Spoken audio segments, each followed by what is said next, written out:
Head constable Babulal Bairwa के आत्महत्या के मामले में अब विरोध तेज होता जा रहा है। कई राजनीतिक संगठन भी इस धरना स्थल पर पहुंच रहे हैं और लगातार न्याय की गुहार उठ रही है। आज धरने को छठा दिन हो गया है। आप देख सकते हैं यहाँ पर बैनर लगाया गया है, सुसाइड नहीं मर्डर है, हेड कांस्टेबल बाबूलाल बैरवा को न्याय दो, भ्रष्टाचार को हो बर्बाद, भ्रष्ट अधिकारी हो मुर्दाबाद। इस तरह के बैनर यहाँ लगे हुए हैं और समाज के लोग, परिवार के लोग भी यहाँ मौजूद हैं। उनसे ही जान लेते हैं किस तरह की मांगे हैं इनकी, जिसको लेकर यहाँ पर लगातार धरना चल रहा है। क्या कुछ मांगे हैं जिनको लेकर लगातार धरना आपका बन रहा है, सरकार से वार्ता विफल हो रही है? ऐसा हमारी मुख्य मांग है कि जो आरोपी है, 3-4 आरोपी है, उनको गिरफ्तार किया जाए और बाकी मांगे मुआवजा देने के, नियुक्ति करने की, वो मामला विचाराधीन है और कर देंगे। लेकिन फर्स्ट ऑफ ऑल जो हमारी मांग है कि दोषियों को अविलंब गिरफ्तार किया जाए। क्या अन्य प्रकरणों में दोषियों को गिरफ्तार नहीं करते हैं? आज एक रास्ता जाम कर दीजिए, आपको गिरफ्तार करके ले जाएंगे। जितेंद्र गोठवाल जो एमएलए साहब थे लालसोट प्रकरण में, उन्होंने केवल प्रदर्शन किया था और उनको गिरफ्तार किया था। किस धारा के अंदर गिरफ्तार किया था ये आपको मालूम होना चाहिए। मानते हैं, ये कह रहे हैं कि गिरफ्तार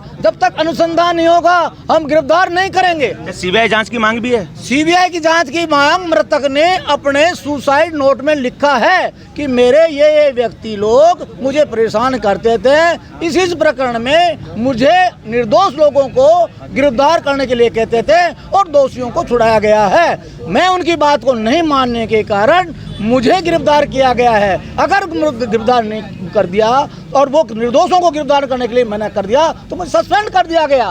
तत्पश्चात मैंने गुहार लगाई और मुझे उन्हें बहाल कर दिया। वो इतने व्यथित हो गए थे इन उच्च अधिकारियों से जो अपनी बात पहुंचाने के लिए कहते थे, लेकिन इन्हें जाति सूचक शब्दों से और अन्य मामलों में प्रताड़ित करते थे। वो व्यक्ति इतना दिलदार था कि वो अन्य कदम भी उठा सकता था, लेकिन उसने अपना जो कानून है वो हाथ में न लेकर अपनी ई लीला समाप्त कर ली, जिसके कारण इसका परिवार दुखी है और हम लोग यहाँ बैठे हुए हैं। हमारी एक मुख्य मांगे हैं कि उसको गिरफ्तार कर लिए। गिरफ्तार करने वाले पुलिस हैं और पुलिस अधिकारी को गिरफ्तार करने हैं। क्या मैं कहना चाहता हूँ कि क्या 100% में दोषियों को ही गिरफ्तार करते हैं, 90% में निर्दोषों को गिरफ्तार किया जाता है? बिल्कुल, देखिए आरोपियों की गिरफ्तारी की मांग यहाँ उठ रही है, सीबीआई की मांग उठ रही थी।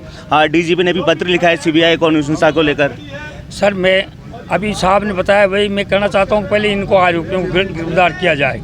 सबसे पहले हमारी मांग यही है, जब तक आरोपी गिरफ्तार नहीं होंगे हम इस धरने से उठेंगे नहीं। और ये तो आप देखो, ये तो अभी कम है, लोग बाहर से गाड़ियाँ भर भर के आ रही है और भजन लाल जी को शर्म आनी चाहिए कि ये लोग धूप में बैठे हैं, बरसात में बैठे हैं, आके कुछ तो करना चाहिए उनको। हमारे प्रेम जी हैं, डिप्टी सीएम साहब, वो भी कुछ नहीं बोल रहे। क्यों नहीं बोल रहे हैं? लेकिन इसमें राजनीति कुछ ज़्यादा ही हो गई है। हाँ, इसमें राजनीति क्या हो रही है सर? ये तो अपने को बचाने के लिए सब ये लोग हैं ना, जो ये मनवादी लोग, ये उसमें लगे हुए हैं और हमारे लोग हैं बोलते नहीं हैं। ये सबसे मोटी बात है। वार्ता कितनी बार हुई अभी तक? ऐसा वार्ता तो 3-4 बार हो गई, लेकिन असफल है, सफलता नहीं मिली हमको। तो आर पार की लड़ाई? आर पार की लड़ाई चालू रहेगी, इसमें तो कोई कहने का ही काम नहीं है।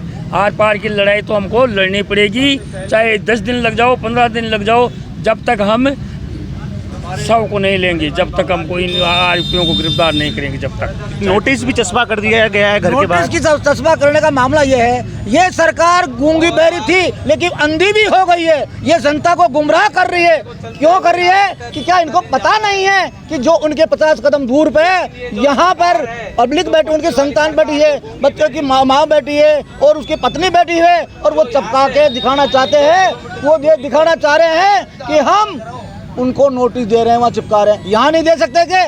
गूंगी बहरी के साथ साथ अंधी भी हो गई है कि यहाँ के उनको नोटिस दे सकते थे? वहाँ चिपकाने की आवश्यकता क्या थी? ये गुमराह करने की संस्था है, ये इनकी चाल है कि इनको कानून के अंदर आरे में लेकर इसको डिसमिस करना चाहते हैं। आपको दिख रहा है कि 50 कदम की दूरी पे और वहाँ नोटिस चिपकाने की क्या जरूरत है? यहाँ नहीं दे सकते थे? समाज के भाई हम आपको कहना है, अब लिखा है कि आप कोऑपरेट नहीं करो। कहाँ कोऑपरेट नहीं करें? यहाँ भी कह रहे हैं, यहाँ कुछ पुलिस अधिकारी लोग ये भी गुमराह कर रहे हैं कि बाबूलाल मरा अथवा नहीं, उसका जब तक पोस्टमार्टम नहीं हो जाता पता नहीं लगेगा। इनको शर्म आनी चाहिए कि बाबूलाल अगर घर पे मरता तो उसकी पत्नी पे, बच्चों पे, अन्य व्यक्तियों पे उस पर आरोप लगता कि वो खुद फंदा करके मरा है। लेकिन इनको शर्म आनी चाहिए, इनके थाने में कि चौकी में वहाँ मरा है और पुलिस वाले लोग लाकर भर्ती कराएं और डॉक्टर ने मृत घोषित कर दिया। जब डॉक्टर ने मृत घोषित कर दिया उसके उपरांत ही मोर्ची में लाया गया है, मोर्ची में रखा गया।